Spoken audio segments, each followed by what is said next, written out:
What happens next?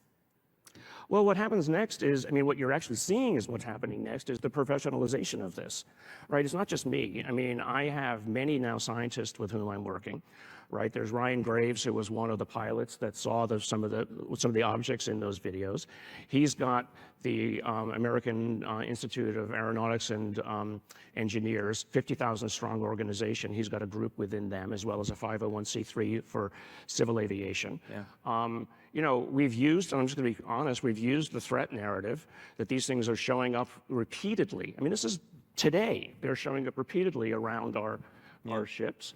So I think the objective has been to make it okay to talk about it. Yeah. Because we made it okay to talk about it, we opened the apertures on the filters on the sensor systems.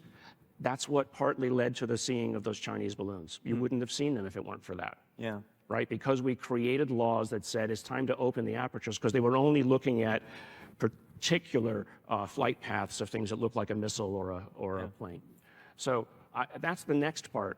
I'm frankly involved with the development of a 501c3 myself.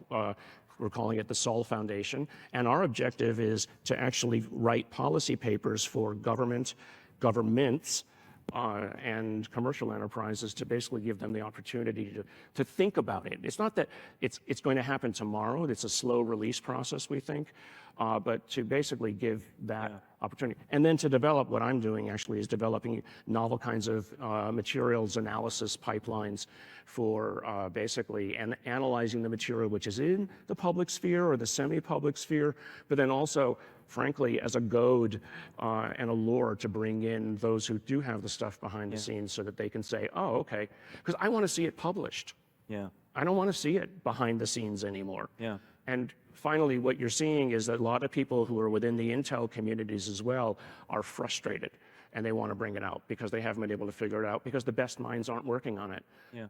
The crazy scientists at Harvard, MIT, Yale, or wherever are basically not allowed in because maybe they do a little bit too much of this or other things, and they couldn't get a security clearance if they wanted to. Yeah.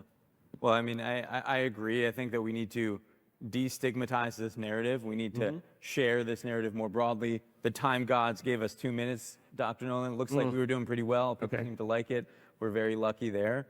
I'm curious, how can we accelerate this, right? Like, we want to get the brightest minds on this. I think maybe you and I share this. Like, let's go.